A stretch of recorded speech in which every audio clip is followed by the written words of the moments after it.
Praise the Lord. ദൈവനാമത്തിന് മഹത്വമുണ്ടാകട്ടെ. കാൽവരിനാഥൻ മിനിസ്ട്രിയുടെ പാടി സ്തുതിക്കാമെന്ന പ്രോഗ്രാമിലേക്ക് എല്ലാ ദൈവമക്കൾക്കും കർത്താവ് യേശു ക്രിസ്തുവിന്റെ വിലയേറിയ നാമത്തിൽ സ്നേഹാവന്ദനം. 2 ആഴ്ചയ്ക്ക് ശേഷം വീണ്ടും കർത്താവിന്റെ സന്നിധിയിൽ നമുക്ക് ഒരുമിച്ച് കൂടുവാൻ ദൈവം കൃപ തന്നതോർത്ത് ദൈവത്തെ സ്തുതിക്കുന്നു. കഴിഞ്ഞ 2 ആഴ്ചകളിൽ പ്രോഗ്രാം നടത്താനായിട്ട് കഴിഞ്ഞില്ല. ഒന്നാമത്തെ ആഴ്ച തിരുവനന്തപുരത്ത് 3 ദിവസത്തെ ബൈബിൾ ക്ലാസ് നടന്നതുകൊണ്ട് അതിന് പങ്കെടുക്കേണ്ടത് ആവശ്യമായിരുന്നു. അതുകൊണ്ട് ആ ആഴ്ച നടക്കാനായിട്ട് കഴിഞ്ഞില്ല. 2ാമത്തെ ആഴ്ചയിൽ ഒരു പ്രോഗ്രാമിനുള്ള ബന്ധത്തിൽ ഞാൻ വെല്ലൂരിലേക്ക്, തമിഴ്നാട് വെല്ലൂരിലേക്ക് പോകേണ്ടതായിട്ട് വന്നു. സ്ഥലത്തില്ലായിരുന്നു. അതുകൊണ്ട് ആ പ്രോഗ്രാം നടത്താനായിട്ട് കഴിഞ്ഞില്ല.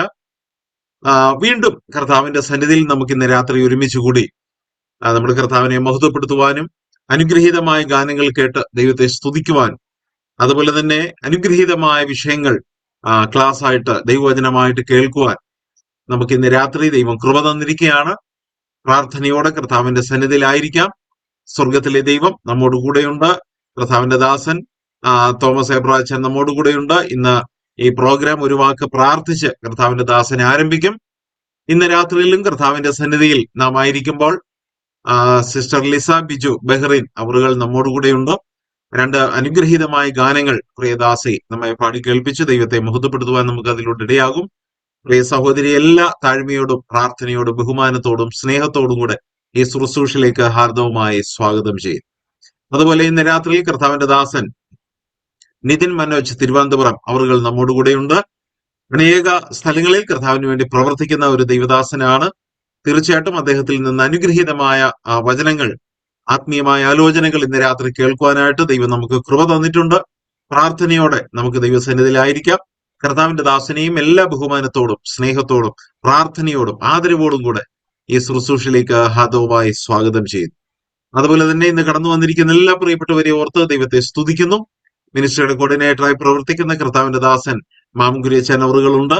അതുപോലെ ഇന്ത്യയിൽ നിന്നും ഇന്ത്യക്ക് പുറത്തു നിന്നും അനേക പ്രിയപ്പെട്ടവർ കടന്നു വന്നുകൊണ്ടിരിക്കുന്നു. നിങ്ങൾ എല്ലാവരെയും ഓർത്ത് ദൈവത്തെ സ്തുതിക്കുന്നു. എല്ലാവരെയും ഒരു വാക്കിൽ ഈ ശുശ്രൂഷയിലേക്ക് എല്ലാ ബഹുമാനത്തോടും ആദരവോടും കൂടെ സ്വാഗതം ചെയ്യുന്നു. ഇത് ഒരാത്മീയ ശുശ്രൂഷയാകിയാൽ പ്രാർത്ഥിച്ച് നമുക്ക് ആരംഭിക്കാം. പ്രാർത്ഥിക്കുവാൻ കർത്താവിന്റെ ദാസൻ ബ്രദർ തോമസ് എബ്രഹാം അറ്റ്ലാന്റ് അവറുകളെ പ്രാർത്ഥനയോടെ ക്ഷണിക്കും. നമുക്ക് പ്രാർത്ഥിക്കാം. സ്നേഹമേറിയ ഞങ്ങളുടെ വാഴ്ത്തപ്പെട്ട സ്വർഗീയ പിതാവേ, ഇന്ന് ഞങ്ങൾക്ക് ഈ വിധത്തിൽ സൂമിൽ കൂടി ഒന്നിച്ച് കൂടുവാനും കർത്താവെ ഈ ആത്മീയ ശുശ്രൂഷയിൽ പങ്കുകൊള്ളുവാനും ഇടയാക്കുന്നത് കൊണ്ട് ഞങ്ങൾ തിരുനാമത്തെ സ്തുതിക്കുന്നു. കർത്താവെ, ഇന്ന് ഞങ്ങൾ തിരുസന്നിധിയിലിരിക്കുമ്പോൾ അനുഗ്രഹിക്കപ്പെടുവാൻ തക്കവണ്ണം നിന്റെ വചനം കേൾക്കുവാനും ആത്മീയ ഗീതങ്ങൾ കേട്ട് കർത്താവിനെ മഹത്വപ്പെടുത്തുവാനും അവിടുന്ന് ഇടയാക്കണമെന്ന് പ്രാർത്ഥിക്കുന്നു. സാക്ഷ്യത്തിലൂടെയും ദൈവവചന ശുശ്രൂഷയിലൂടെയും ദൈവജനം അനുഗ്രഹിക്കപ്പെടുവാനും കർത്താവിന്റെ നാമം അതിലൂടെ മഹത്വപ്പെടുവാനും ഇടയാക്കണമെന്ന് പ്രാർത്ഥിക്കുന്നു. 189 ഈ എപ്പിസോഡിൽ കൂടി കർത്താവിന് ഞങ്ങളോട് സംസാരിക്കണമേ എന്ന് പ്രാർത്ഥിക്കുന്നു. ഇതിന്റെ പിമ്പിൽ പ്രവർത്തിക്കുന്ന പ്രിയ സഹോദരന്മാരായ സന്തോഷിനെയും റോയ് ബ്രദറിനെയും അവിടുത്തെ കരങ്ങളിൽ പരമേൽപ്പിക്കുന്നു. ആവശ്യമായ കൃപ കഴിഞ്ഞ നാളുകളിൽ അവർക്ക് കൊടുത്തു. തുടർന്നും ആവശ്യമുള്ള കൃപകളെ നൽകി അവരെ സഹായിക്കണമേ എന്ന് പ്രാർത്ഥിക്കുന്നു. എന്ന് വചനം സൂക്ഷിക്കുന്ന എൻ്റെ ദാസൻ ഇവാഞ്ചലിസ്റ്റ് നിതിൻ മനോജിന് വേണ്ടി പ്രാർത്ഥിക്കുന്നു. ആവശ്യമായ എല്ലാ കൃപകളും കർത്താവ് നൽകിക്കൊടുത്ത് സഹായിക്കണമേ. സിസ്റ്റം ഒക്കെയും കർത്താവെ നന്നായ നിലയിൽ പ്രവർത്തിപ്പാൻ തക്കവണ്ണവും അവിടുന്ന് ഇടയാക്കി തീർക്കണം. കാലാവസ്ഥയൊക്കെ അവിടുന്ന് അനുകൂലമാക്കി കൊടുക്കണം എന്ന് പ്രാർത്ഥിക്കുന്നു. കർത്താവെ, ഗീതത്തിലൂടെ അനേകരെ അനുഗ്രഹമായ നിലയിലേക്ക് കൊണ്ടുവരുവാൻ തക്കവണ്ണം കർത്താവെ നിന്റെ മകള് ലിസ ബിജുവിനെ അവിടുന്ന് സഹായിക്കുകയും അനുഗ്രഹിക്കുകയും ചെയ്യണമെന്ന് പ്രാർത്ഥിക്കുന്നു. എല്ലാവിധത്തിലും അനുഗ്രഹമായി തീരുവാൻ അവിടുന്ന് ഇടയാക്കണം. അനേകർ ഈ സൂമിൽ കൂടി കർത്താവെ അവിടുത്തെ വചനം കേൾക്കുവാനും കർത്താവിന്റെ സന്നദ്ധയിൽ സന്തോഷിപ്പാനും ഇടവരുത്തണം. അവിടുത്തെ നാമം ഞങ്ങൾ കൂടി മഹത്വപ്പെടുത്തണം.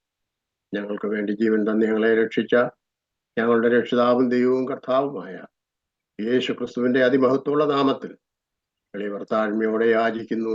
കരുണ തോന്നി കേൾക്കുമാറാകണമേ. ആമേൻ. ദൈവനാമത്തിന് മഹത്വം ഉണ്ടാകട്ടെ. താങ്ക് യു തോമസ് എബ്രാങ്കിൾ. വളരെ ദൈവകൃപയോടെ ഇന്ന് രാത്രി നമ്മുടെ ശുശ്രൂഷ പ്രാർത്ഥിച്ച് ആരംഭിപ്പാൻ ദൈവം കൃപ തന്നു. അത് ഓർത്ത് ദൈവത്തെ സ്തുതിക്കും. 2 അനുഗ്രഹീതമായ ഗാനങ്ങൾ നമുക്ക് കേട്ടു മടങ്ങി വരാം. ലിസ ബിജു ബെഹ്റിൻ അവറുകളെ പ്രാർത്ഥനയോടെ ഗാനങ്ങൾ ആലപിക്കുന്നതിനായിട്ട് ക്ഷണിക്കും.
താങ്ക് യു ലിസ സൗരി. വളരെ അനുഗ്രഹീതമായ രണ്ട് ഗാനങ്ങൾ കേട്ട് നമുക്ക് കർത്താവിനെ മഹത്വപ്പെടുത്തുവാൻ വലിയവനായ ദൈവം കൃപ ചെയ്തു. വളരെ അനുഗ്രഹീതമായിട്ട് അത് ആലപിക്കാൻ കർത്താവിന്റെ ദാസിക്ക് ദൈവം കൃപ കൊടുത്തു. അതോർത്ത് ദൈവത്തെ സ്തുതിക്കുന്നു. മേൽക്കുമേൽ ദൈവം അനുഗ്രഹിക്കട്ടെ. അനേക സ്ഥലങ്ങളിൽ കർത്താവിന് വേണ്ടി പാടുവാൻ, അതിലൂടെ ദൈവനാമം മഹത്വപ്പെടുവാൻ ഇടയായി തീരട്ടെ. ദൈവം അനുഗ്രഹിക്കുമാറാകട്ടെ. കർത്താവിന്റെ സന്നിധിയിൽ വീണ്ടും നാം ആയിരിക്കുകയാണ്. ഇന്ന് വളരെ അനുഗ്രഹീതമായ നിലയിൽ പ്രാർത്ഥിച്ച് നമുക്ക് ഇതുവരെയും കടന്നു വരുവാൻ ദൈവം കൃപ ചെയ്തു. എല്ലാം ദൈവം നമുക്ക് അനുകൂലമാക്കി തന്നിരിക്കുകയാണ്. ഇനി പ്രാർത്ഥനയായി ദൈവസന്നിധിയിൽ നാം ആയിരിക്കാൻ പോവുകയാണ്. ഞാൻ ഓർപ്പിച്ചതുപോലെ കർത്താവിന്റെ ദാസൻ നിതിൻ മനോജ് തിരുവാൻഡ്രം അവറുകൾ നമ്മോടുകൂടെയുണ്ട്. ഫിലേമോൻ ദൈവവചനത്തിലെ വളരെ പ്രാധാന്യമേറിയ ഒരു കഥാപാത്രമാണ്. ഞാൻ എപ്പോഴും ഓർക്കും, ക്ഷമയുടെ ഒരു ഉദാഹരണം തന്നെയാണ് അദ്ദേഹം. ഒരു ക്യാരക്ടർ സ്റ്റഡിയാണ് ഇന്ന് കർത്താവിന്റെ ദാസന് ചെയ്യുന്നത്. പ്രിയ സഹോദരനെ എല്ലാ ബഹുമാനത്തോടും സ്നേഹത്തോടും ആദരവോടും കൂടെ ഇനിയുള്ള സമയം എടുക്കാനായിട്ട് പ്രാർത്ഥനയോടെ ക്ഷണിക്കുന്നു. ദൈവത്തിന്റെ പരിശുദ്ധമായിരിക്കുന്ന നാമം വാഴ്ത്തപ്പെടുമാറാകട്ടെ. ഈ ദിവസം വൈകുന്നേരം ഈ നിലയിൽ കാൽവറി നാദം മിനിസ്ട്രീസിനോടനുബന്ധിച്ച് കർത്താവിന്റെ സന്നിധിയിൽ നിങ്ങളോടൊന്നിച്ചായിരിക്കുവാൻ വലിയവനായ കർത്താവ് എനിക്ക് നൽകിയ ഈ നല്ല സമയത്തെ ഓർത്ത് ഞാൻ കർത്താവിനെ സ്തുതിക്കുന്നു, മഹത്വപ്പെടുത്തുന്നു. മാത്രമല്ല, ഈ അനുഗ്രഹിക്കപ്പെട്ട ശുശ്രൂഷയിലേക്ക് എന്നെ ക്ഷണിച്ച പ്രിയപ്പെട്ടവരോടുള്ള നന്ദിയും ഈ തരുണത്തിൽ ഓർപ്പിക്കുകയാണ്. മുൻപൊരിക്കൽ എനിക്ക് ഈ പ്ലാറ്റ്ഫോമിൽ കടന്നു വരുവാനും എൻ്റെ അനുഭവ സാക്ഷ്യം അത് പങ്കുവയ്ക്കുവാനൊക്കെയും വലിയവനായ ദൈവം ഒരവസരം നൽകിയിരുന്നു. അതോർത്തും ഞാൻ കർത്താവിനെ സ്തുതിക്കുന്നു. ഇപ്പോഴും ഈ നിലയിൽ ഈ ശുശ്രൂഷ മുന്നോട്ട് പോകുന്നത് ഓർത്തും ഞാൻ ഈ കർത്താവിനെ സ്തുതിക്കുകയും വിശേഷാൽ ഇതിനു വേണ്ടി അധ്വാനിക്കുന്ന കർത്താവിന്റെ ദാസന്മാരെ ഓർത്തും കർത്താവിനെ സ്തുതിക്കുന്നു. കർത്താവിന്റെ സന്നിധിയിൽ നാം ആയിരിക്കുമ്പോൾ അനുഭവ സാക്ഷ്യത്തോടൊപ്പം ദൈവവചന കേൾവിക്കായുമാണല്ലോ കർത്താവിന്റെ സന്നിധിയിൽ നാം ആയിരിക്കുന്നത്. ഇന്നത്തെ ചിന്തയ്ക്കായി തിരഞ്ഞെടുത്തിരിക്കുന്ന വിഷയം ഫിലോമോന്റെ സാക്ഷ്യ ജീവിതം എന്നതാണ്. പ്രിയ കർത്താവിന്റെ ദാസൻ ഓർപ്പിച്ചതുപോലെ ഫിലോമോനെ കുറിച്ച് നാം ഓർക്കുമ്പോൾ, ഫിലോമോന്റെ ലേഖനം വായിക്കുമ്പോൾ ദൈവവചനത്തിൽ നിന്ന് ക്ഷമയുടെ ഒരു ഉത്തമ ഉദാഹരണമായാണ് പലപ്പോഴും നാം ഫിലോമോനെ കുറിച്ച് നാം കാണുന്നത്, നാം ധ്യാനിക്കുന്നത്. എന്നാൽ അതിനേക്കാൾ ഉപരിയായി ഫിലോമോന്റെ ജീവിതത്തിൽ നിന്നുള്ള മറ്റ് ചില പാഠങ്ങൾ, അദ്ദേഹത്തിന്റെ ജീവിതത്തെക്കുറിച്ച് ദൈവം പറഞ്ഞിട്ടുള്ള അനുഗ്രഹിക്കപ്പെട്ട സാക്ഷ്യങ്ങളാണ് നമ്മൾ അല്പസമയം ദൈവസന്നിധിയിലായിരുന്നു ചിന്തിക്കുവാനായിട്ട് പോകുന്നത്. വലിയവനായ കർത്താവ് അതിന് നമ്മെ സഹായിക്കട്ടെ. പ്രാർത്ഥനയോടെ കർത്താവിന്റെ സന്നിധിയിൽ നമുക്കായിരിക്കാം. നമ്മുടെ ചിന്തയോടനുബന്ധിച്ച് പ്രാരംഭമായി ഒരു വേദഭാഗം നമുക്ക് വായിക്കാം. ഫിലോമോന്റെ ലേഖനം 1-ാം അധ്യായം അതിന്റെ 4-ാം വാക്യം നമുക്ക് വായിക്കാം. ഫിലോമോന്റെ ലേഖനം അതിന്റെ 4-ാം വാക്യം. ആ വേദഭാഗത്തിൽ നാം ഇപ്രകാരമാണ് വായിക്കുന്നത്: കർത്താവായ യേശുവിനോടും സകല വിശുദ്ധന്മാരോടും നിനക്കുള്ള സ്നേഹത്തെയും വിശ്വാസത്തെയും കുറിച്ച് ഞാൻ കേട്ടിട്ട്.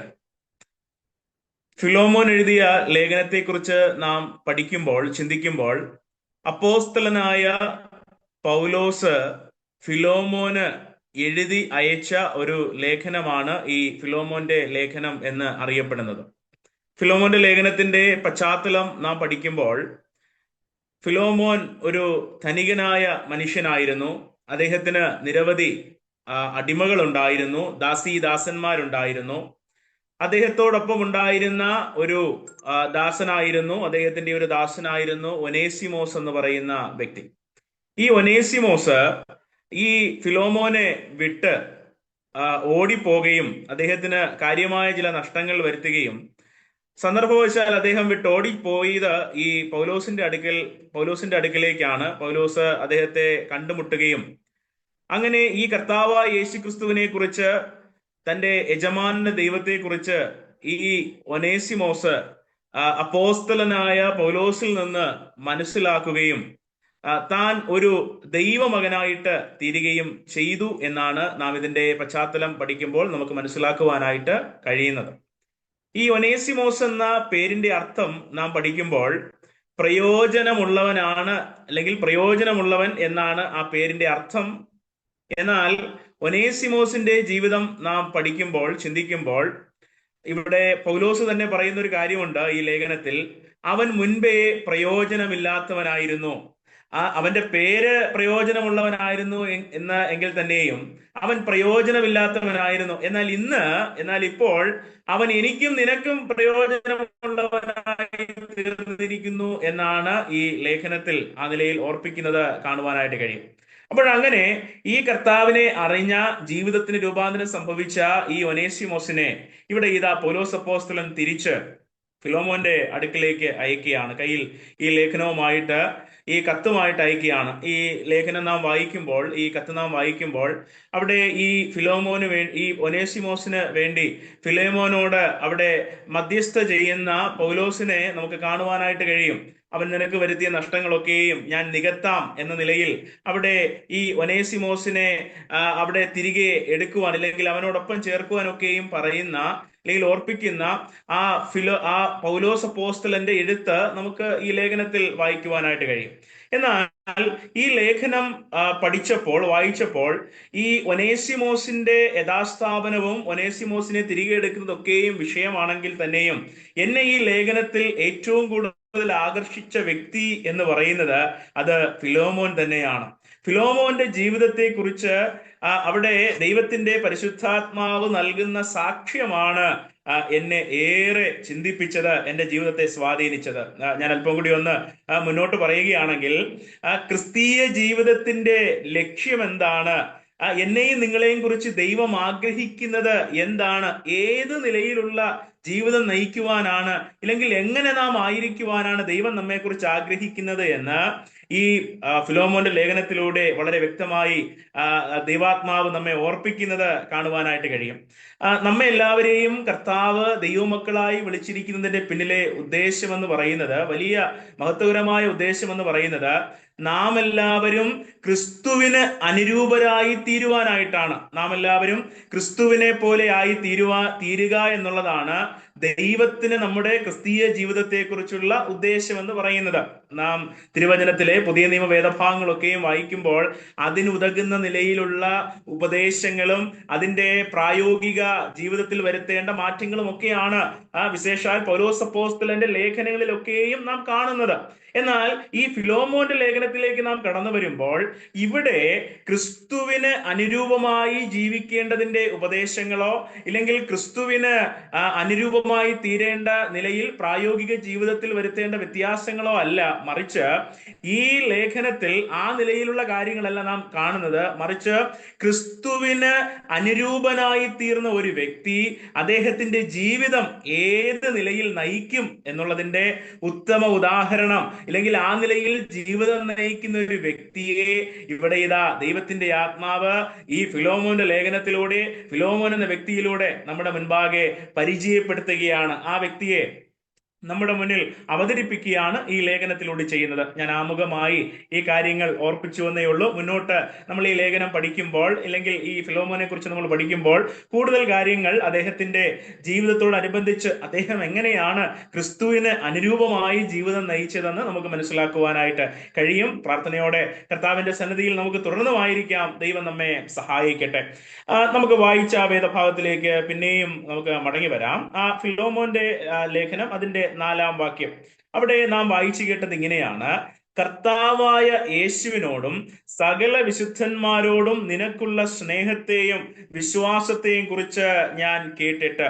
അവിടെ ഫിലോമോന്റെ ജീവിതത്തിലുള്ള 2 പ്രധാന ഗുണങ്ങളെ കുറിച്ച് നാം അവിടെ കാണുകയാണ്. 2 ഗുണങ്ങളെ നാം കാണുകയാണ്. അതിൽ ഒരു ഗുണമെന്ന് പറയുന്നത് ഫിലോമോന് ദൈവത്തോടുള്ള ബന്ധം ഏത് നിലയിലുണ്ടായിരുന്നു, അല്ലെങ്കിൽ ഏത് നിലയിലുള്ളത് എന്നതിനെ കുറിച്ചാണ്. രണ്ടാമത്തെ കാര്യം അവിടെ ഓർപ്പിക്കുന്നത് കൂട്ടു സഹോദരങ്ങളോട് ഫിലോമോൻ എങ്ങനെയായിരുന്നു എന്നാണ് അവിടെ നാം വായിക്കുന്നത്. അതിന്റെ 4-ാം വാക്യത്തിൽ നാം വായിച്ചത്: കർത്താവായ യേശുവിനോടും സകല വിശുദ്ധന്മാരോടും നിനക്കുള്ള സ്നേഹത്തെയും വിശ്വാസത്തെയും കുറിച്ച് ഞാൻ കേട്ടിട്ട്. അപ്പോൾ അവിടെ ഈ 4-ാം വാക്യം നാം വായിക്കുമ്പോൾ അത് നാം മനസ്സിലാക്കേണ്ടതിനായിട്ട് അതിന്റെ മൂലഭാഷയിലേക്ക് കടന്നു പോകേണ്ടത് വളരെ അത്യാവശ്യമാണ്. നാം അതിന്റെ മൂലഭാഷയിലേക്ക് കടന്നു ചെല്ലുമ്പോൾ അവിടെ ഉപയോഗിച്ചിരിക്കുന്ന പ്രയോഗം എന്ന് പറയുന്നത് ഖിയാസ്റ്റിക് യൂസേജ് എന്ന് പറയുന്ന ഒരു പ്രയോഗമാണ്.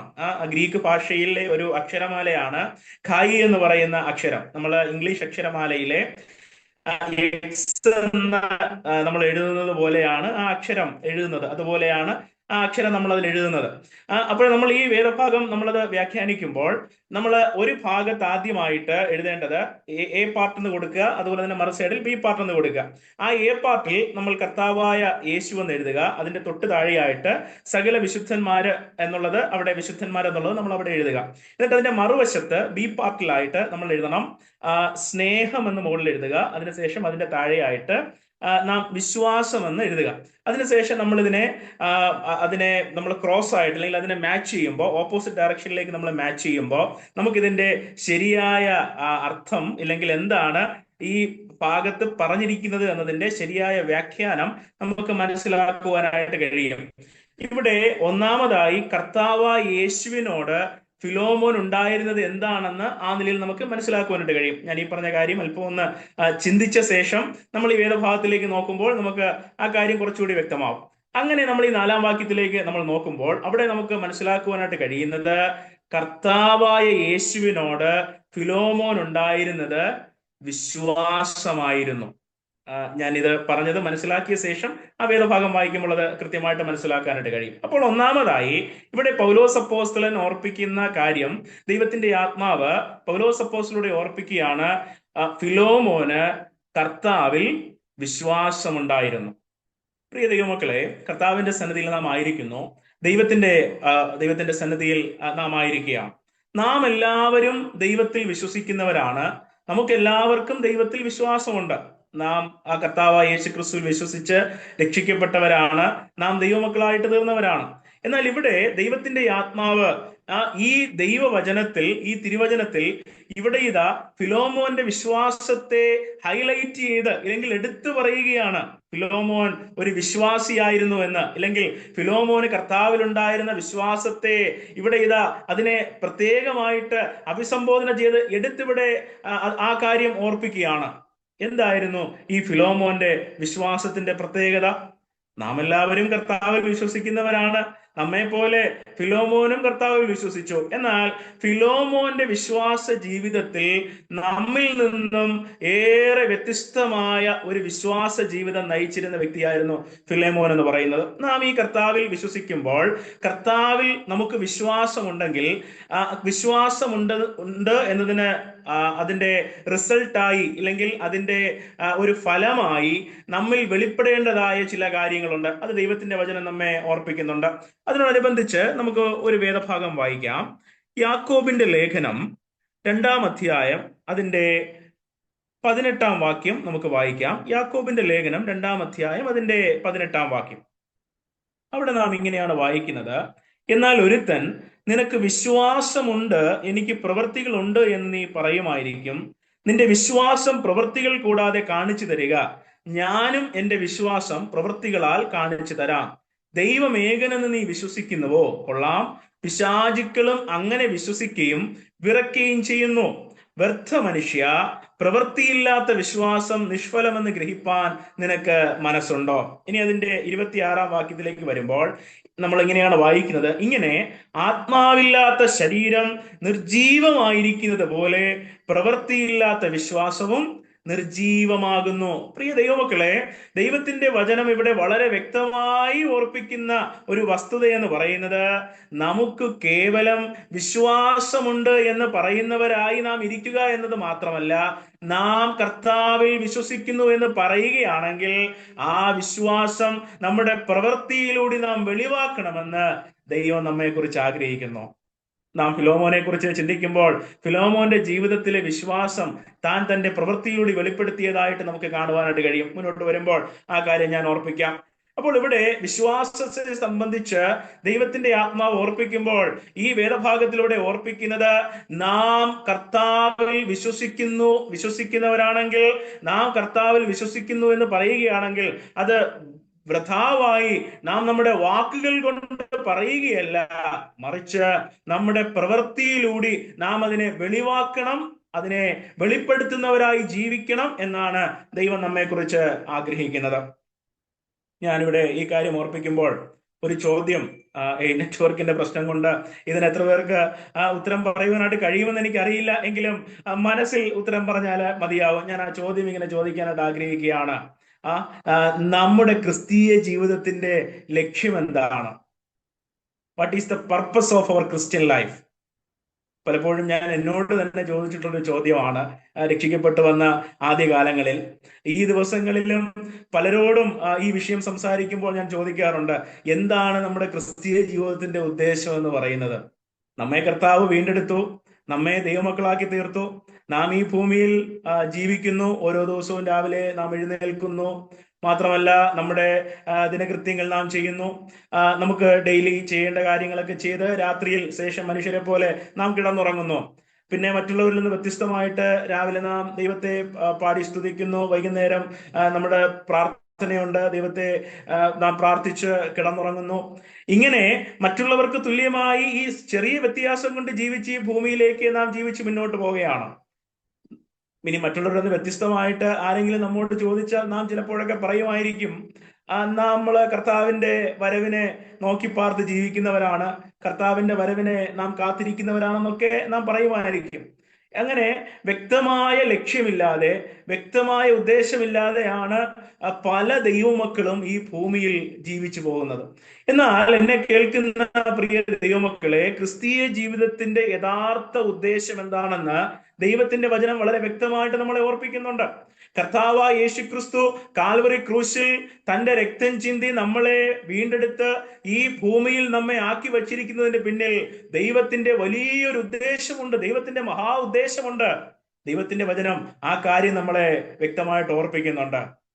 ഞാൻ എൻ്റെ ജീവിതത്തോടുള്ള ബന്ധത്തിലും ഒരു കാര്യം ഓർപ്പിക്കട്ടെ. ആദ്യകാലങ്ങളിൽ രക്ഷിക്കപ്പെട്ടു വന്ന സമയത്ത് ഞാൻ പലപ്പോഴും ഇങ്ങനെ ചിന്തിച്ചിട്ടുണ്ട്. ഞാൻ രക്ഷിക്കപ്പെട്ടു, കർത്താവിനെ അറിഞ്ഞു, ദൈവമകനായിട്ട് തീർന്നു, ദൈവം എന്നെ ദൈവത്തിന്റെ മകനാക്കി തീർത്ത് ഈ ഭൂമിയിലാക്കി വെച്ചിരിക്കുകയാണ്. എന്തിനാണ് രക്ഷിക്കപ്പെട്ട എന്നെ കർത്താവ് പിന്നെയും ഈ ലോകത്ത് ജീവിക്കാനായിട്ട് വിട്ടിരിക്കുന്നത്? കാരണം ഈ ലോകത്തിൽ പാപ വഴികളുണ്ട്, പ്രലോഭനങ്ങളുണ്ട്, നിരവധി പാപം ചെയ്യാനുള്ള സാധ്യതകളൊക്കെ ഉണ്ട്. വിശുദ്ധന്മാർക്ക് അല്ലെങ്കിൽ ദൈവമക്കൾക്ക് ഒട്ടും യോഗ്യമായ ലോകമല്ല ഈ ലോകമെന്ന് പറയുന്നത്. പിന്നെ എന്തിനാണ് ദൈവം രക്ഷിക്കപ്പെട്ട ദൈവമക്കളെ ഈ ഭൂമിയിലാക്കി വെച്ചിരിക്കുന്നത്? ഞാൻ എന്നെ കുറിച്ച് പറഞ്ഞപ്പോൾ ഞാൻ ചിന്തിച്ചു, എന്നെ എന്തിനാ ദൈവം ഈ ഭൂമി വെച്ചിരിക്കുന്നത്? നമ്മൾ ഫിലിപ്പോസിനെ കുറിച്ച് വായിക്കുന്നത് പോലെ ഷണ്ടനെ സ്നാനപ്പെടുത്തി കഴിഞ്ഞപ്പോൾ ഫിലിപ്പോസിനെ ആത്മാവ് എടുത്തുകൊണ്ടുപോയി. അതുപോലെ ഈ രക്ഷിക്കപ്പെട്ട് സ്നാനപ്പെട്ട് കഴിഞ്ഞ ഉടനെ ദൈവം ഈ ഭൂമിയിൽ നിന്ന് നമ്മളെ അങ്ങ് എടുത്തുകൊണ്ട് പോയിരുന്നെങ്കിൽ നമ്മൾ എന്ത് ചെയ്യത്തില്ലായിരുന്നു? പിന്നെ പാപ വഴികളിലേക്ക് പോവുകയോ പാപം ചെയ്യുകയോ ഒന്നും ചെയ്യുകയില്ലായിരുന്നല്ലോ. ഈ ചിന്ത എൻ്റെ മനസ്സിൽ പലപ്പോഴും വന്നിട്ടുണ്ട്. എന്നാൽ ദൈവത്തിന്റെ വചനം ധ്യാനിച്ചപ്പോൾ, ദൈവത്തിന്റെ വചനം പഠിച്ചപ്പോൾ ആ ചോദ്യത്തിന് വളരെ വ്യക്തമായ ഉത്തരം ലഭിക്കുന്നതിനിടയായിട്ട് തീർന്നു. അതിനോടനുബന്ധിച്ച് ഒരു വേദഭാഗം വായിക്കാം.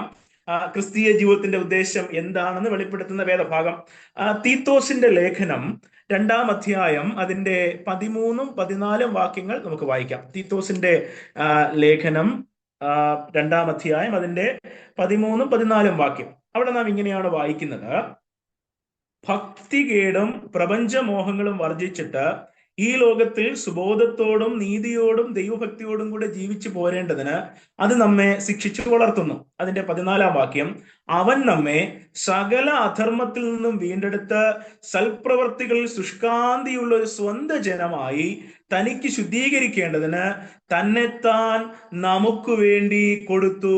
ദൈവത്തിന് മഹത്വം.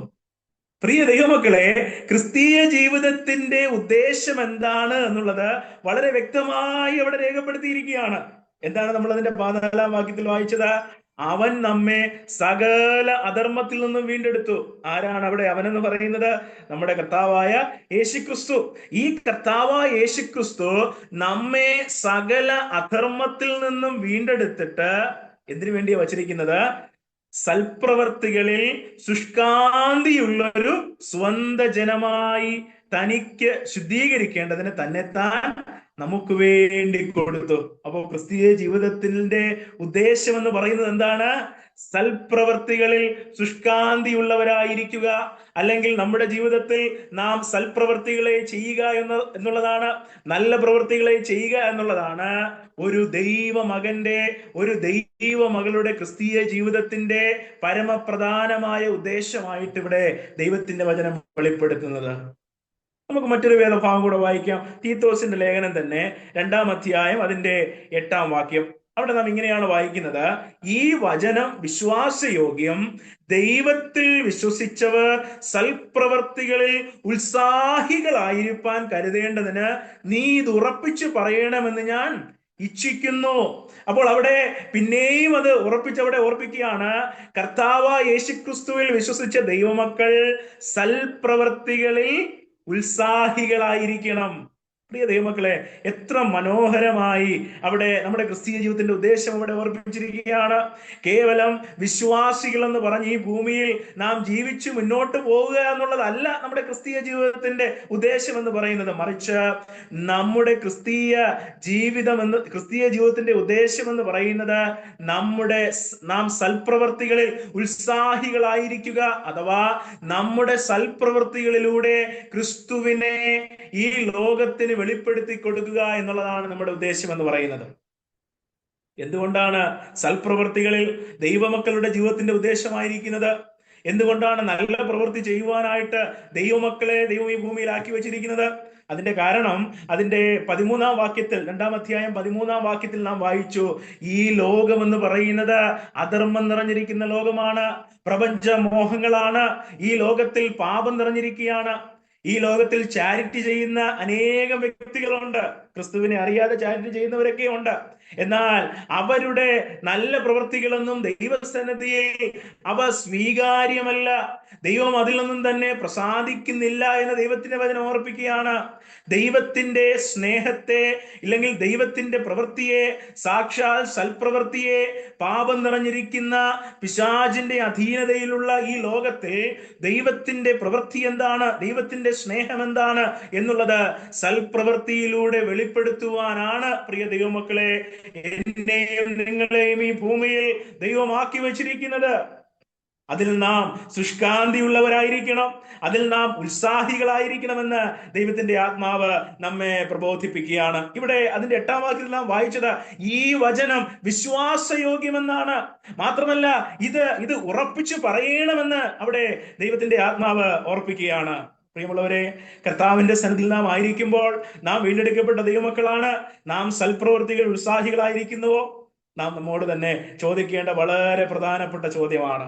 കേവലം വിശ്വാസികളായിരിക്കുവാനല്ല, മറിച്ച് പ്രവൃത്തിയിലൂടെ ക്രിസ്തുവിനെ വെളിപ്പെടുത്തുവാനാണ് ദൈവം എന്നെയും നിങ്ങളെയും വിളിച്ചു ചേർത്ത് ദൈവത്തിന്റെ മക്കളാക്കി തീർത്ത് ഈ ഭൂമിയിൽ നാം ആയിരിക്കുന്ന വിവിധ ഇടങ്ങളിൽ നമ്മെ ആക്കി വച്ചിരിക്കുന്നത് എന്ന യാഥാർത്ഥ്യം നാം മറന്നു പോകുവാനായിട്ട് പാടില്ല. യാക്കോബിന്റെ ലേഖനം നാം വായിച്ചപ്പോൾ അവിടെ നാം കണ്ടത്, ദൈവം ഏകനെന്ന് നീ വിശ്വസിക്കുന്നു എന്നാണ് അവിടെ ദൈവത്തിന്റെ ആത്മാവ് ചോദിക്കുന്നത്. എന്നിട്ട് അതിനോട് പറയുകയാണ്, പിശാചും എന്ത് ചെയ്യുന്നു, പിശാചുക്കളും അത് അറിയുകയും അവർ വിറയ്ക്കുകയും ചെയ്യുന്നു. അവരും അത് വിശ്വസിക്കുന്നുണ്ട്, അവരത് അറിയുന്നുണ്ട്, വിശ്വസിക്കുന്നുണ്ട്, അവർ വിറയ്ക്കുകയും ചെയ്യുന്നുണ്ട്.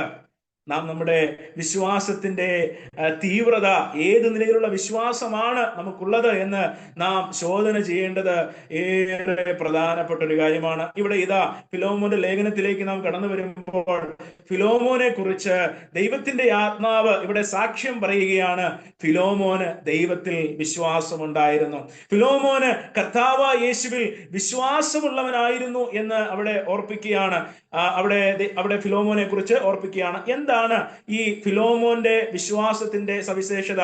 ഫിലോമോൻ ദൈവത്തിൽ വിശ്വസിച്ചു, ഇല്ലെങ്കിൽ ക്രിസ്തുവിൽ വിശ്വസിച്ചു എന്നതിന്റെ റിസൾട്ട്, ഇല്ലെങ്കിൽ അതിന്റെ ഫലം എന്തായിരുന്നു എന്ന് നമുക്ക് പരിശോധിക്കാം. ഫിലോമോന്റെ ലേഖനം തന്നെ അതിന്റെ 1-ാം അധ്യായം, ഒരു അധ്യായമാണ് അതിലുള്ളത്. ആ ഫിലോമോന്റെ ലേഖനം അതിന്റെ 1-2 വാക്യങ്ങൾ നമുക്ക് വായിക്കാം. അതിന്റെ 2-ാം വാക്യം അവിടെ നാം വായിക്കുന്ന ഇങ്ങനെയാണ്: ഫിലോമോൻ എന്ന നിനക്കും സഹോദരിയായ അപ്പിയയ്ക്കും ഞങ്ങളുടെ സഹപഠനായ അർക്കിപ്പോസിനും നിന്റെ വീട്ടിലെ സഭയ്ക്കും എഴുതുന്നത്, നിന്റെ വീട്ടിലെ സഭയ്ക്കും എഴുതുന്നത്. ഇവിടെ ഫിലോമോന് ഈ ലേഖനം പൗലോസ് അപ്പോസ്തലൻ എഴുതുമ്പോൾ അവിടെ ചിലരെയൊക്കെ അഡ്രസ് ചെയ്യുന്നുണ്ട്, ചിലരെ കുറിച്ചൊക്കെ അവിടെ പറയുന്നുണ്ട്. അവിടെ ചില വ്യക്തികളെ കുറിച്ച് പറഞ്ഞിട്ട് ഒടുവിലായി അദ്ദേഹം പറയുന്ന വാചകമാണ് ഏറ്റവും ശ്രദ്ധേയം. ഇവിടെ പറയുകയാണ്, നിന്റെ വീട്ടിലെ സഭയ്ക്കും എഴുതുന്നത്. ഫിലോമോന്റെ വീട്ടിൽ ഒരു സഭാ കൂടിവരവ് ഉണ്ടായിരുന്നു. ഫിലോമോന്റെ വീട്ടിൽ ഒരു സഭാ കൂടിവരവ് ഉണ്ടായിരുന്നു. എന്താണ് അതിന്റെ അർത്ഥം? ഫിലോമോന്റെ ദൈവസ്നേഹത്തിലൂന്നിയ പ്രവൃത്തി കണ്ടിട്ട്, അദ്ദേഹത്തിന്റെ സാക്ഷി ജീവിതം കണ്ടിട്ട്, തന്റെ ക്രിസ്തുവിൽ ഉള്ള വിശ്വാസം താൻ പ്രവൃത്തിയിൽ വെളിപ്പെടുത്തുന്നത് കണ്ടിട്ട്, അതിന്റെ ഫലമായി തന്റെ വീട്ടിൽ ഒരു സഭാ കൂടിവരവ് നടക്കുന്നതിന് ഇടയായിട്ട് തീർന്നു എന്നാണ് നാം ഇവിടെ കാണുന്നത്. തന്റെ വിശ്വാസം താൻ അവിടെ പ്രവൃത്തിയിലൂടെ വെളിവാക്കിയപ്പോൾ ഒരു സ്ഥലം സഭ തന്റെ ഭവനത്തിൽ ആരംഭിക്കുന്നതിന് ഇടയായിട്ട് തീർന്നു എന്ന് നാം അവിടെ കാണുകയാണ്. നാം ആ വ്യക്തിയെക്കുറിച്ച് പഠിക്കുമ്പോൾ ഒരു സാക്ഷ്യവുമില്ലാത്ത, യാതൊരു പ്രവൃത്തിയും ചെയ്യാത്ത, ക്രിസ്തുവിന്റെ സ്നേഹം വെളിപ്പെടുത്താത്ത ഒരു വ്യക്തിയുടെ ഭവനത്തിലോ അല്ലെങ്കിൽ അതിന്റെ സമീപത്തായിട്ടോ ഒരിക്കലും ആ നിലയിൽ ഒരു വരിക എന്നുള്ളത് അസാധ്യമായ ഒരു കാര്യമാണ്. അതൊരിക്കലും നടപ്പിലാവുന്ന കാര്യമല്ല. എന്നാൽ ഇവിടെ ഇതാ ഫിലോമോൻ കർത്താവിൽ വിശ്വസിച്ച് താൻ തന്റെ പ്രവൃത്തിയിലൂടെ അത് വെളിവാക്കിയപ്പോൾ ഇവിടെ ഇതാ തന്റെ ഭവനത്തിൽ ഒരു സഭാ കൂടിവരവ് ആരംഭിക്കുന്നതിനത് കാരണമായിട്ട് തീർന്നു. ഇതിനോടനുബന്ധിച്ച് നമുക്ക് ഒരു 1-2 വേദഭാഗങ്ങൾ കൂടി വായിക്കാം. കൊരിന്ത്യർക്ക് എഴുതിയ 1-ാം ലേഖനം 9-ാം അധ്യായം അതിന്റെ 1-ാം വാക്യം നമുക്ക് വായിക്കാം. 1 കൊരിന്ത്യർ 9:1. അവിടെ നാം ഇങ്ങനെയാണ് വായിക്കുന്നത്, ഞാൻ സ്വതന്ത്രനല്ലയോ, ഞാൻ അപ്പോസ്തലനല്ലയോ, നമ്മുടെ കർത്താവായ യേശുവിനെ ഞാൻ കണ്ടിട്ടില്ലയോ. ഇനി അടുത്ത വാക്യം ശ്രദ്ധിക്കുക, കർത്താവിൽ ഞാൻ ചെയ്ത പ്രവൃത്തിയുടെ ഫലം നിങ്ങളല്ലയോ. ഇവിടെ പൗലോസ് അപ്പോസ്തലൻ ഈ കൊരിന്ത് സഭയോട് പറയുമ്പോൾ പറയുകയാണ്, എന്റെ ക്രിസ്തുവിന്റെ പ്രവൃത്തിയുടെ ഫലം എന്താണ്? നിങ്ങളല്ലയോ എന്ന് ആ കൊരിന്ത് സഭയോട് അവിടെ ഓർപ്പിക്കുന്നതാണ് നാം കാണുന്നത്. അങ്ങനെയെങ്കിൽ ഈ ഫിലോമോന്റെ ലേഖനത്തിലേക്ക് നാം കടന്നു വരുമ്പോൾ ഫിലോമോന് ക്രിസ്തുവിൽ ഉണ്ടായിരുന്ന വിശ്വാസത്തിൽ ആസ്പദമായി വെളിപ്പെട്ടു വന്ന ആ പ്രവൃത്തിയുടെ അടിസ്ഥാനത്തിൽ നിന്ന് ഉണ്ടായി വന്ന ഈ സ്ഥലം സഭയെ ഫിലോമോന്റെ പ്രവൃത്തിയുടെ ഫലമായി നമുക്ക് കാണുവാനായിട്ട് കഴിയും. ഫിലോമോന്റെ പ്രവൃത്തിയുടെ ഫലമായി നമുക്ക് കാണുവാനായിട്ട് കഴിയും. പ്രിയമുള്ളവരെ, എത്രയോ അനുഗ്രഹിക്കപ്പെട്ട ജീവിതത്തിന്റെ ഉടമയായിരുന്നു ഈ ഫിലോമോൻ എന്ന് പറയുന്നത്. താൻ അവിടെ ക്രിസ്തുവിൽ വിശ്വസിച്ചു എന്ന് മാത്രമല്ല, തന്റെ പ്രവൃത്തിയിലൂടെ എന്ത് ചെയ്തു? ക്രിസ്തുവിനെ താൻ വെളിവാക്കി. അതിന്റെ ഫലമായി തന്റെ ഭവനത്തിൽ ഒരു സഭാ കൂടിവരവ് വരുന്നതിന് കാരണമായിട്ട് തീർന്നു എന്ന് നമ്മൾ അവിടെ കാണുകയാണ്. പ്രിയ ദൈവമക്കളെ, കർത്താവിന്റെ സന്നിധിയിലായിരിക്കുമ്പോൾ പിന്നെയും നമ്മുടെ ഹൃദയത്തോട് നമുക്കൊന്ന് ചോദിച്ചു നോക്കാമോ, നമ്മുടെ പ്രവൃത്തി കർത്താവിൽ ഏത് നിലയിലുള്ളതാണ്? നമ്മുടെ പ്രവൃത്തി നിമിത്തം ആരെല്ലാം ക്രിസ്തുവിലേക്ക് കടന്നു വന്നിട്ടുണ്ട്? സുവിശേഷം അറിയിക്കുക എന്നുള്ളത് വലിയൊരു പ്രവൃത്തിയാണ്, വലിയൊരു ദൗത്യമാണ്. അത് നമ്മിൽ നിന്നും കർത്താവ് ആഗ്രഹിക്കുന്ന പ്രവൃത്തിയാണ്. മറ്റ് നിരവധി പ്രവൃത്തികളും കർത്താവ് നമ്മിൽ നിന്നും ആഗ്രഹിക്കുന്നുണ്ട്. നാം തെസ്സലോനിക്ക ലേഖനം 5-ാം അധ്യായം അതിന്റെ ഒടുവിലത്തെ വാക്യങ്ങളിലേക്ക് കടന്നു വരുമ്പോൾ അവിടെ ദൈവം നമ്മിൽ നിന്നും ആഗ്രഹിക്കുന്ന ആ പ്രവൃത്തിയുടെ ഒരു ലിസ്റ്റ് തന്നെ നമുക്ക് കാണുവാനായിട്ട് അവിടെ കഴിയും. പ്രിയ ദൈവമക്കളെ, നാം കർത്താവിൽ കേവലം വിശ്വസിക്കുവാനല്ല, മറിച്ച് നമ്മുടെ പ്രവൃത്തിയിലൂടെ ഈ കർത്താവിനെ വെളിവാക്കുവാനാണ് കർത്താവ് എന്നെയും നിങ്ങളെയും കുറിച്ച് ആഗ്രഹിക്കുന്നത്. നാം തിരുവചനത്തിൽ കണ്ടു, നാം സൽപ്രവൃത്തികളിൽ ഉത്സാഹികളായിരിക്കണം, നാം സൽപ്രവൃത്തിയിൽ ശുഷ്കാന്തിയുള്ളവരായിരിക്കണം. അതിൽ ഒന്നാമത്തെ പ്രവൃത്തിയാണ് സുവിശേഷീകരണമെന്ന് പറയുന്നത്. നാം കർത്താവിന്റെ സന്നിധിയിൽ നിൽക്കുമ്പോൾ, നാം കർത്താവിൽ വിശ്വസിച്ചു എന്ന് അവകാശപ്പെട്ട് ക്രിസ്തുവിന്റെ ന്യായാസനത്തിന് മുൻപാകെ നിൽക്കുമ്പോൾ, പ്രിയ ദൈവമക്കളെ, തീർച്ചയായും ദൈവം നമ്മോട് ചോദിക്കുവാൻ പോകുന്ന ഒരു ചോദ്യം ഇതായിരിക്കും, നിനക്കെന്നിൽ വിശ്വാസമുണ്ടായിരുന്നു, എന്നാൽ നിന്റെ വിശ്വാസത്തിലൂടെ നീ വെളിവാക്കിയ പ്രവൃത്തിയുടെ ഫലം എവിടെയെന്ന് ദൈവം ചോദിക്കുകയാണെങ്കിൽ നാം എന്ത് മറുപടിയായിരിക്കും എന്ന് കൊടുക്കുന്നത്? ആ ചോദ്യം എന്നെയും നിങ്ങളുടെയും ഹൃദയങ്ങളെ ഈ ലോക ജീവിതത്തിൽ ഭരിക്കട്ടെ എന്ന് ഓർപ്പിച്ചുകൊണ്ട് ഞാൻ മുന്നോട്ട് കടന്നു പോകുകയാണ്. നമുക്ക് വായിച്ച വേദഭാഗത്തിലേക്ക് വരാം. ഫിലോമോന്റെ ലേഖനം അതിന്റെ 4-ാം വാക്യം. അവിടെ ഒന്നാമതായി നാം കണ്ടു, കർത്താവായ യേശുവിനോട് ഫിലോമോന് വിശ്വാസമുണ്ടായിരുന്നു. ഫിലോമോൻ കർത്താവായ യേശു ക്രിസ്തുവിൽ വിശ്വസിച്ചു. രണ്ടാമതായി നാം അവിടെ വായിക്കുന്നത്, കർത്താവായ യേശുവിനോടും സകല വിശുദ്ധന്മാരോടും നിനക്കുള്ള സ്നേഹത്തെയും വിശ്വാസത്തെയും കുറിച്ച് ഞാൻ കേട്ടിട്ട്. രണ്ടാമതായി ഫിലോമോന്റെ ജീവിതത്തിൽ നാം കാണുന്ന സവിശേഷത, അല്ലെങ്കിൽ തന്റെ ജീവിതത്തിന്റെ സവിശേഷത എന്ന് പറയുന്നത്, താൻ കൂട്ടു സഹോദരങ്ങളെ സ്നേഹിച്ചിരുന്നവനായിരുന്നു. തന്റെ കൂട്ടു സഹോദരങ്ങളോട് തനിക്ക് സ്നേഹമുണ്ടായിരുന്നു. ആ സ്നേഹത്തിന്റെ സവിശേഷത എങ്ങനെയായിരുന്നു? നമുക്ക് താഴേക്ക് വായിക്കാം. അതിന്റെ 7 മുതലുള്ള വാക്യങ്ങൾ. അവിടെ നാം ഇങ്ങനെ വായിക്കുന്നു: സഹോദര, വിശുദ്ധന്മാരുടെ ഹൃദയം നീ തണുപ്പിച്ചത് നിമിത്തം നിന്റെ സ്നേഹത്തിൽ എനിക്ക് വളരെ സന്തോഷവും ആശ്വാസവും ഉണ്ടായി എന്നിവിടെ നാം വായിക്കുകയാണ്. പൗലോസ് അപ്പോസ്തലൻ ഫിലോമോന് കൂട്ടു സഹോദരന്മാരോടുള്ള സ്നേഹം കണ്ടപ്പോൾ തനിക്ക് സന്തോഷം വരുന്നതിന്, തന്റെ ഹൃദയത്തിന് ആശ്വാസം വരുന്നതിന് കാരണമായിട്ട് തീർന്നു എന്നാണ് ആ വേദഭാഗത്തിൽ നാം കാണുന്നത്. ആ നിലയിൽ കൂട്ടു സഹോദരങ്ങളോട് ആ നിലയിലൊരു സ്നേഹം പുലർത്തിയിരുന്ന വ്യക്തിയായിരുന്നു ഫിലേമോൻ എന്ന് പറയുന്ന വ്യക്തി.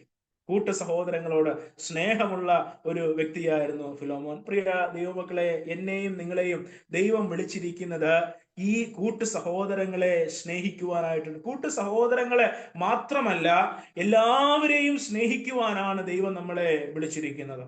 അത് ഏത് നിലയിലുള്ള സ്നേഹമായിരിക്കണമെന്ന് അറിയാമോ?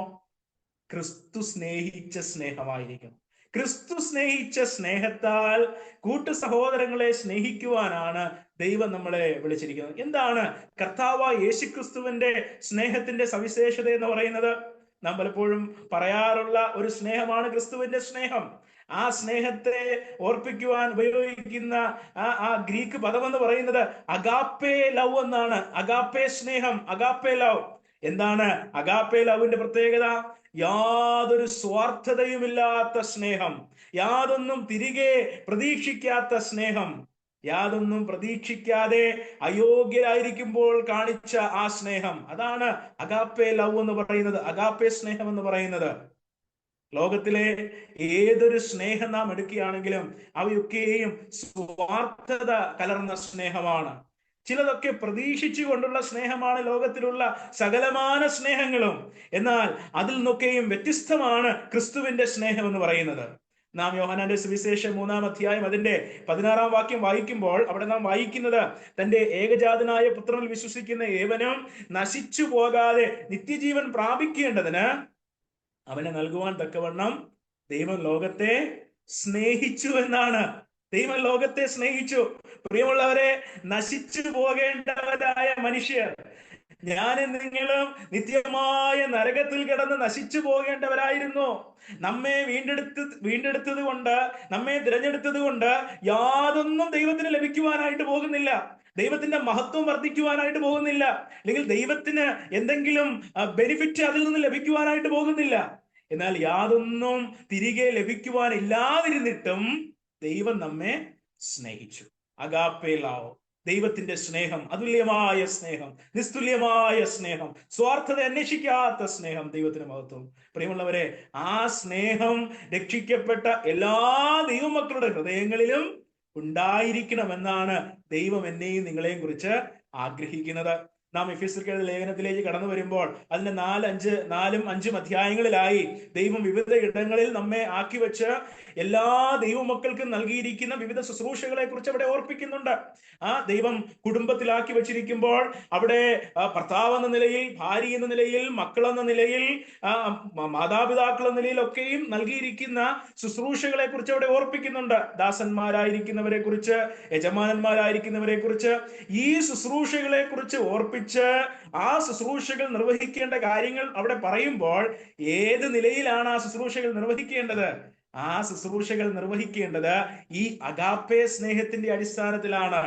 അഗാപ്പേ സ്നേഹം, ഇല്ലെങ്കിൽ സ്വാർത്ഥത അന്വേഷിക്കാത്ത സ്നേഹത്തിൽ ആ ശുശ്രൂഷകൾ നിവർത്തിക്കുമ്പോൾ മാത്രമേ നമുക്ക് അതിൽ നിന്നൊരു സംതൃപ്തിയും സന്തോഷവും ദൈവനാമം അതിലൂടെ മഹത്വപ്പെടുന്നതിനും കാരണമായിട്ട് തീരുകയുള്ളൂ. ഇന്ന് പലപ്പോഴും പല അസംതൃപ്തിയുടെയും പല പരിഭവങ്ങളുടെയും പല പ്രശ്നങ്ങളുടെയും ഒക്കെ മൂല കാരണമെന്ന് പറയുന്നത് ഈ സ്നേഹത്തിന്റെ അഭാവമാണ്. ക്രിസ്തു നമ്മോട് കാണിച്ച സ്നേഹത്തിന്റെ അഭാവമാണ് അതിന്റെ കാരണമായിട്ടിരിക്കുന്നത്.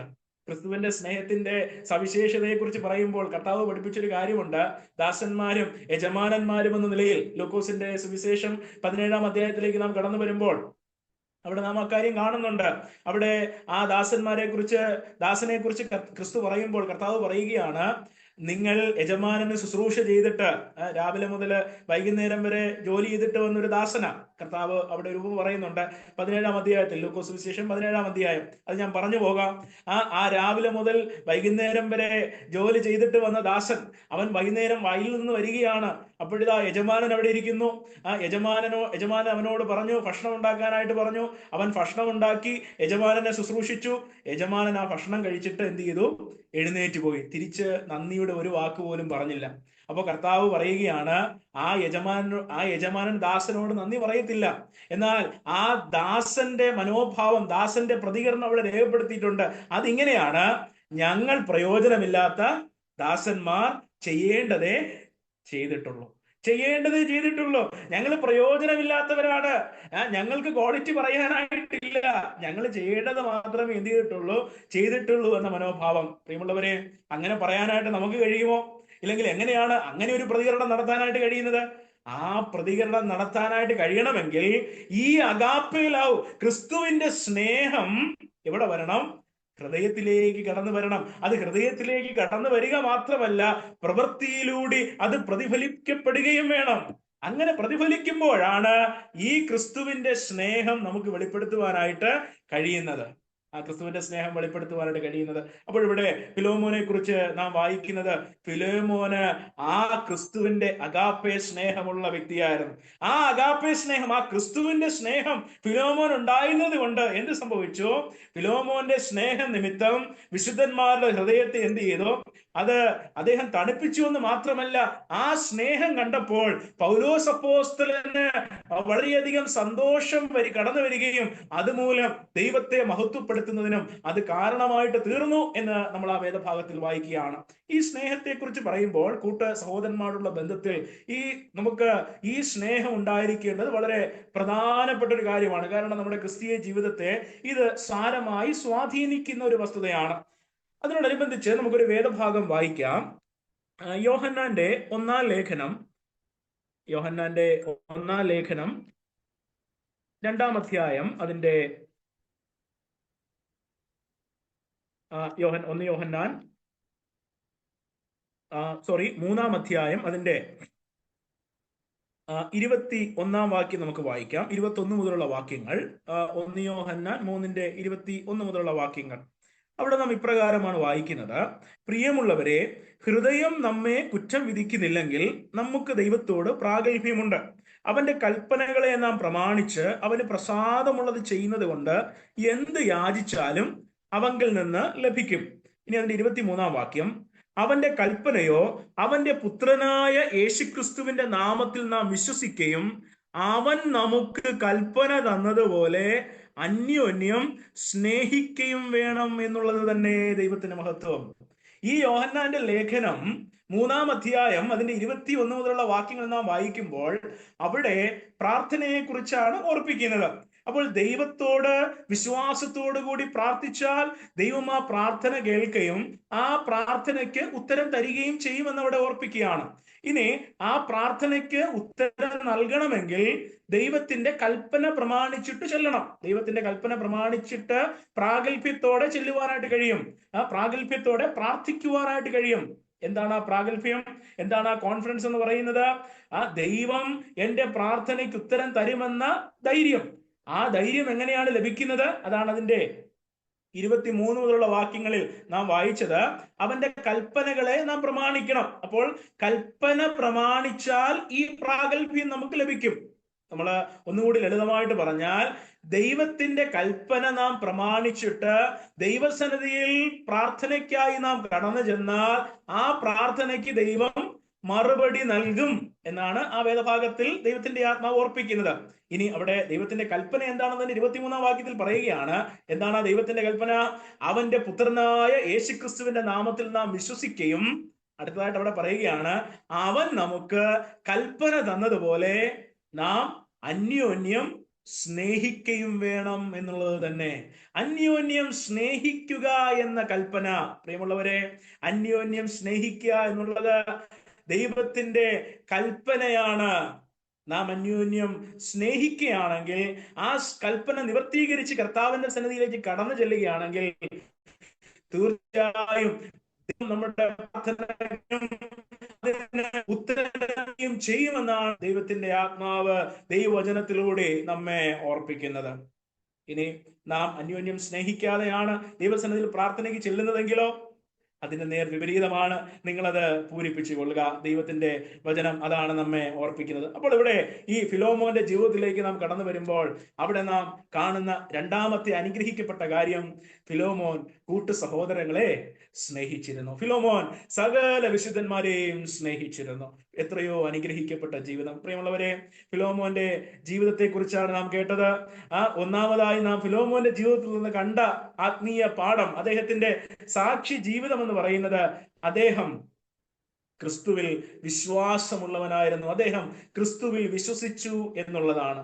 രണ്ടാമതായി ഫിലോമോന്റെ ജീവിതത്തിൽ നിന്ന് നാം കണ്ട പാഠം, അദ്ദേഹം കൂട്ടു സഹോദരങ്ങളെ സ്നേഹിക്കുന്നവനായിരുന്നു, കൂട്ടു സഹോദരങ്ങളോട് സ്നേഹമുള്ളവനായിരുന്നു എന്നാണ്. ഈ രണ്ട് ഗുണപാഠങ്ങൾ അദ്ദേഹത്തിന്റെ ജീവിതത്തിൽ നിന്ന്, രണ്ട് അനുഗ്രഹിക്കപ്പെട്ട സാക്ഷ്യങ്ങൾ അദ്ദേഹത്തിന്റെ ജീവിതത്തിൽ നാം അവിടെ കാണുകയാണ്. ഈ അനുഗ്രഹിക്കപ്പെട്ട സാക്ഷ്യങ്ങൾക്ക് മുൻപാകെ, ഈ അനുഗ്രഹിക്കപ്പെട്ട ഫിലോമോന്റെ ജീവിതത്തിന് മുൻപാകെ നാം ആയിരിക്കും നാം മനസ്സിലാക്കേണ്ടതായ ഏറ്റവും വലിയ വസ്തുത എന്ന് പറയുന്നത്, ഈ അനുഗ്രഹിക്കപ്പെട്ട ഉദാഹരണം ഫിലോമോന്റെ ജീവിതത്തിൽ ഉണ്ടായിരുന്നു എന്ന് സാക്ഷ്യപ്പെടുത്തുന്നത് അത് കേവലം പൗലോസല്ല, മറിച്ച് പൗലോസിലൂടെ ദൈവത്തിന്റെ ആത്മാവാണ്. ആ കാര്യം നാം മറന്നു പോകുവാനായിട്ട് പാടില്ല. നാം ഈ ഭൂമിയിൽ ജീവിക്കുമ്പോൾ ആ ക്രിസ്തുവിന്റെ, ആ ക്രിസ്ത്യാനിറ്റിയുടെ ഏറ്റവും വലിയ ഉദ്ദേശം നിറവേറ്റുവാനായി കർത്താവ് നമ്മളെ പരമേൽപ്പിച്ച ആ ദൗത്യം പൂർത്തീകരിക്കുവാനായി ഈ ഭൂമിയിൽ നാം ക്രിസ്തീയ ജീവിതം നയിക്കുമ്പോൾ, പ്രിയമുള്ളവരെ, നമ്മുടെ ദൈവം സ്വർഗത്തിലിരുന്ന് നമ്മെ കാണുകയാണ്. നാം സങ്കീർത്തനങ്ങളിലൂടെയൊക്കെ കടന്നു വരുമ്പോൾ അവിടെ വായിക്കുന്നത്, നമ്മുടെ ഇരിപ്പും നടപ്പും കിടപ്പും നമ്മുടെ ഹൃദയ നിരൂപണമൊക്കെയും ശോധന ചെയ്യുന്നവനാണ് നമ്മുടെ വലിയവനായ ദൈവം എന്ന് പറയുന്നത്. ആ ദൈവത്തിന്റെ പേരിനെ കുറിച്ച് നാം പഠിക്കുമ്പോൾ പഴയ കാണുന്നത് ദൈവത്തിന്റെ ഒരു പേരാണ് ഏൽ റോയി എന്ന് പറയുന്നത്. സകലവും കാണുന്ന ദൈവം, സകലത്തെയും ശോധന ചെയ്യുന്ന ദൈവം. പ്രിയമുള്ളവരെ, ദൈവസന്നിധിയിൽ നാം ആയിരിക്കുമ്പോൾ ദൈവം നമ്മുടെ ജീവിതത്തെ കാണുന്നു, ദൈവം നമ്മുടെ ജീവിതത്തെ പരിശോധന ചെയ്യുന്നു, ദൈവം നമ്മുടെ ജീവിതത്തെ ശോധന ചെയ്യുന്നു. അങ്ങനെയെങ്കിൽ ദൈവം സ്വർഗത്തിൽ നിന്ന് നമ്മുടെ ജീവിതത്തെ നോക്കിയിട്ട്, നാം രക്ഷിക്കപ്പെട്ടിട്ട് ഇത്രയും നാളായി ഈ ഒരു കാലഘട്ടത്തിനുള്ളിൽ നമ്മുടെ ജീവിതത്തെ കണ്ടിട്ട് ദൈവം നമ്മെക്കുറിച്ച് പറയുവാനായിട്ട് പോകുന്ന സാക്ഷ്യം എന്തായിരിക്കും നമ്മുടെ ജീവിതത്തെ കുറിച്ചുള്ള ദൈവത്തിന്റെ അഭിപ്രായം? നാം അത് ചിന്തിക്കേണ്ടത് ഏറെ പ്രധാനപ്പെട്ട കാര്യമാണ്. ഫിലോമോന്റെ ജീവിതത്തിൽ നാം കണ്ട അനുഗ്രഹിക്കപ്പെട്ട രണ്ട് പാഠങ്ങൾ, ദൈവത്തോട് തനിക്കുണ്ടായിരുന്ന വിശ്വാസം, കൂട്ട സഹോദരങ്ങളോട് തനിക്കുണ്ടായിരുന്ന സ്നേഹം, ആ രണ്ട് പാഠങ്ങളും നമ്മുടെ ജീവിതത്തിലും ഉണ്ടായിരിക്കേണ്ടത് ഏറെ പ്രധാനപ്പെട്ട കാര്യമാണ്. ഞാൻ പ്രാരംഭത്തിൽ ഓർപ്പിച്ചതുപോലെ മറ്റ് ലേഖനങ്ങളിൽ നിന്ന് വ്യത്യസ്തമായി ഇവിടെ ഇതാ ക്രിസ്തുവിന് അനുരൂപനായി തീരുന്ന വ്യക്തി ഏത് നിലയിലായിരിക്കുമെന്ന് ഫിലോമോനിലൂടെ ദൈവത്തിന്റെ ആത്മാവ് നമുക്ക് ഇവിടെ പ്രസന്റ് ചെയ്തു തരികയാണ്, അവതരിപ്പിച്ച് നൽകിയിരിക്കുകയാണ്. ഈ ഫിലോമോന്റെ ജീവിതത്തിലെ അനുഗ്രഹിക്കപ്പെട്ട മാതൃകകൾ നമുക്ക് പിൻപറ്റാം. നമ്മെ സ്നേഹിച്ച, നമുക്ക് വേണ്ടി മരിച്ച് അടക്കപ്പെട്ടു ഉയർത്തെഴുന്നേറ്റ വലിയവനായ കർത്താവിനെ, ആ കർത്താവിന്റെ വലിയ സ്നേഹത്തെ നമുക്ക് അനുകരിക്കാം. ഫിലോമോനുണ്ടായിരുന്ന ആ സ്നേഹത്തെ അനുകരിച്ച് നമ്മുടെ ക്രിസ്തീയ ജീവിതം ഈ ഭൂമിയിൽ അനുഗ്രഹിക്കപ്പെട്ട നിലയിൽ നമുക്ക് നയിക്കാം. സൽപ്രവൃത്തികളിൽ ഉത്സാഹികളായി, ശുഷ്കാന്തിയുള്ളവരായി നമ്മുടെ ക്രിസ്തീയ ജീവിതത്തിന്റെ ഉദ്ദേശം തിരിച്ചറിഞ്ഞ് ഈ ഭൂമിയിൽ അനുഗ്രഹിക്കപ്പെട്ട ജീവിതം നയിക്കുവാൻ, അനുഗ്രഹിക്കപ്പെട്ട ക്രിസ്തീയ ജീവിതം നയിക്കുവാൻ വലിയവനായ കർത്താവ് നമ്മെ ബലപ്പെടുത്തട്ടെ. ആ നിലയിൽ ജീവിതം നയിക്കുവാൻ തുടർന്നും ദൈവം നമ്മെ സഹായിക്കട്ടെ എന്ന് ഓർപ്പിച്ചുകൊണ്ട് ഞാൻ എന്റെ വാക്കുകൾ ഇവിടെ നിർത്തുന്നു. ഈ ദൈവനാമം ഇന്നും എന്നേക്കും വാഴ്ത്തപ്പെടുമാറാകട്ടെ. ദൈവനാമത്തിന് നമ്മയോട് സ്തോത്രം ചെയ്യുകയാണ്. ചില ആഴ്ചകൾ നമുക്ക് ഇങ്ങനെ ഒന്നിച്ചു കൂടുവാൻ സാധിച്ചില്ല. അതിന്റെ കാരണങ്ങൾ നാം കേട്ടതാണ്. ദൈവത്തിന്റെ അളവത്തെ കൃപയാൽ ഇന്ന് നമുക്ക് ഈ ഒരു പ്രോഗ്രാം നടത്തുവാൻ തക്കണം ദൈവനായ ദൈവം നമ്മളെ ഇന്ന് സഹായിച്ചു. കാലിയൂർനാഥൻ മിനിസ്ട്രി ഒരുക്കിയ പാടി സ്തുതിക്കാമെന്ന ഈ പ്രോഗ്രാമിലേക്ക് ഇന്നും കടന്നു വന്ന എല്ലാ പ്രിയപ്പെട്ടവർക്കും ഞങ്ങളുടെ നന്ദിയും സ്നേഹത്തെയും അറിയിക്കുകയാണ്. അനേക പ്രിയപ്പെട്ടവർ വിളിച്ച് അന്വേഷിച്ചു കല്ലൂർനാഥൻ മിനിസ്ട്രി കാണുന്നില്ലല്ലോ. ഞാൻ ഓർത്തു ദൈവത്തിന്റെ ആ കരുതൽ അതിന്റെ പുറകിൽ ഉണ്ടായിരുന്നു എന്നുള്ളതാണ് ഞങ്ങൾക്ക് മനസ്സിലാക്കുവാൻ സാധിച്ചത്. നാം വളരെ അനുഗ്രഹിക്കപ്പെട്ട ദൈവിക ആലോചനയാണ് ശ്രീ കർത്തൃദാസൻ നിതിൻ മനോജ് സാറിൽ നിന്ന് കേൾക്കുവാൻ നിലവിലുള്ളത്. കിലോമീറ്റർ ലേഖനത്തിൽ നിന്ന് വിശ്വാസികളായ നമുക്ക് പഠിക്കേണ്ട അനേക കാര്യങ്ങൾ കർത്തൃദാസിൽ നിന്ന് നാം ഇന്ന് കേൾക്കുകയുണ്ടായി. സൽപ്രവൃത്തികളിൽ ഫിലോമോൻ കാണിച്ച ഉത്സാഹം, സൗരനാടുള്ള ഉത്സാഹം, ദൈവത്തോടുള്ള സ്നേഹം, ക്രിസ്തുവിന്റെ സ്നേഹം ഫിലോമോനിൽ ഉണ്ടായിരുന്ന കാര്യം നാം ഇന്ന് കേൾക്കുകയുണ്ടായി. എന്നാൽ നമുക്ക് വളരെയധികം ഒരു മാതൃകയുള്ള കാര്യമാണ് നാം ഇന്ന് കേട്ടത്. നാം നമ്മുടെ ജീവിതത്തിൽ നല്ല സാക്ഷ്യമുള്ളവരായിട്ട് ദൈവത്തെയും ദൈവജനത്തെയും സ്നേഹിക്കുന്നവരായിട്ടും വരും കാര്യങ്ങളിലായിരിക്കാൻ തക്കവണ്ണം ജീവനായ ദൈവം നമ്മളെ സഹായിക്കട്ടെ. ഞങ്ങളെ ക്ഷണം സ്വീകരിച്ച് കടന്നു വന്ന ദേവദാസനെയും അതുപോലെ ഈ കാലഘട്ടയുടെ ഈ കടന്നു വന്ന എല്ലാ ദൈവമക്കളെയും അവർക്ക് നന്ദിയോടെ സ്തോത്രം ചെയ്യുന്നു. എല്ലാ പ്രിയപ്പെട്ടവർക്കും മനുഷ്യരോടുള്ള നന്ദിയെ ഞങ്ങൾ അറിയിക്കുകയാണ്. ദൈവമെങ്കിൽ അടുത്ത ആഴ്ച നമുക്ക് ഇങ്ങനെയുള്ള പ്രോഗ്രാമിൽ കടന്നു വരാം. അതിനുള്ള സാഹചര്യങ്ങൾ ദൈവം ഒരുക്കട്ടെ. കടന്നു വന്ന് രണ്ട് മനോഹരമായ പാട്ടുകൾ പാടി നമ്മളെ സഹായിച്ച സഹോദരി വിസാബിജ് നന്ദിയും സ്നേഹത്തെയും ഞങ്ങൾ ഈ സമയത്ത് അറിയിക്കുകയാണ്. ദൈവത്രത്തോളം നമ്മളെ സഹായിച്ച് ഇന്ന് വഴി നടത്തി അതിനായിട്ട് സ്തോത്രം ചെയ്യുന്നു. നമുക്കിന്ന് പ്രാർത്ഥിച്ച് നമുക്ക് ഈ പ്രോഗ്രാം അവസാനിപ്പിക്കാം. ഞങ്ങളുടെ സ്വർഗീയപിതാവേ, ഈ നല്ല കാര്യത്തിനായിട്ട് എന്നോട് സ്തോത്രം ചെയ്യുന്നു. ചില ആഴ്ചകൾക്ക് ശേഷം കല്ലൂർനാഥൻ മിനിസ്ട്രിയുടെ കർത്താവേ പ്രോഗ്രാം നടക്കുവാൻ തക്കണം. ലീവനായ ദൈവം ഞങ്ങളെ ഇന്ന് സഹായിച്ച് പല സ്ഥലങ്ങളിലും കാലാവസ്ഥയുടെ പ്രതികൂലമായ സാഹചര്യങ്ങൾ ഉണ്ടായി. ഇരുന്നാലും ദൈവത്തിനും കടന്നു വരുവാൻ ദൈവം ഇടവരുത്തിയല്ലോ എന്നോർത്ത് അന്നയോടെ സ്തോത്രം ചെയ്യുന്നു. ശ്രീ കർത്തദാസൻ ഇതിൽ സഭയിൽ നിന്ന് കർത്താവെ ഞങ്ങൾക്ക് വളരെ അനുഗ്രഹിക്കപ്പെട്ട വിലപ്പെട്ട കർത്താവെ ആലോചനകൾ കേൾക്കുവാൻ ദൈവം ഇടവരുത്തിനായിട്ട് അന്നയോടെ സ്തോത്രം ചെയ്യുന്നു. ഞങ്ങളുടെ ദാസനെ സഹായിക്കണം. ഞങ്ങളുടെ ദാസൻ ചെയ്യുന്നു വരുന്ന എല്ലാ ദൈവവേളയിലും ദൈവത്തിന്റെ കൃപ ധാരാളമായിട്ട് ഇനി കൊടുക്കണമെന്ന് കർത്താവെ വിവിധ സ്ഥലങ്ങളിൽ നിന്ന് അനേക പ്രിയപ്പെട്ടവർക്ക് സന്തോഷി കർത്താവെ കടന്നു വന്ന് ദൈവത്തിന്റെ വചനം കേൾക്കുവാൻ പറ്റണം. ദൈവത്തിനായിട്ടൊന്ന് അതുപോലെ സഹോദരി നന്ദിയോടെ സ്തോത്രം ചെയ്യുന്നു. അനുഗ്രഹിക്കപ്പെട്ട ഗാനങ്ങൾ പാടുവാൻ സൗകര്യം കർത്താവിനെ ഈ കാലങ്ങളിൽ ഇടത്ത് ഉപയോഗിച്ചുകൊണ്ട് ഇരിക്കാൻ നന്ദിയോടെ സ്തോത്രം ചെയ്യുന്നു. കർത്താവെ ദൈവമെങ്കിൽ അടുത്ത ആഴ്ചയും കർത്താവെ ഞങ്ങളിങ്ങനെ കൂടുവാൻ ഞങ്ങൾ ആഗ്രഹിക്കുന്നു. എല്ലാ സാഹചര്യങ്ങളും ഞങ്ങൾക്ക് അനുകൂലമാക്കി തരണമേ, സഹായിക്കണമെന്ന് പ്രാർത്ഥിക്കുന്നു. ഇതിന്റെ പുറകിൽ അധ്വാനിക്കുന്ന സഹോദരൻ സന്തോഷമാറ്റിനെയും കുടുംബത്തെയും എല്ലാം ഞങ്ങൾ നന്ദിയോടെ സ്തോത്രം ചെയ്യുന്നു. കർത്താവെ ഞങ്ങൾ തൽക്കാലം പിരിയുന്നെങ്കിലും പിരിയാത്തൊരു നല്ല ദൈവം ഞങ്ങളുടെ കൂടെ ഉണ്ട്. സ്തോത്രം ചെയ്യുന്നു. പ്രാർത്ഥന കേട്ടിരിക്കുകയാണ്. നന്ദിയോടെ സ്തോത്രം. എല്ലാം കർത്താവായി അപേക്ഷിക്കുന്നു. സ്വർഗീയ പിതാവേ, ആമേൻ.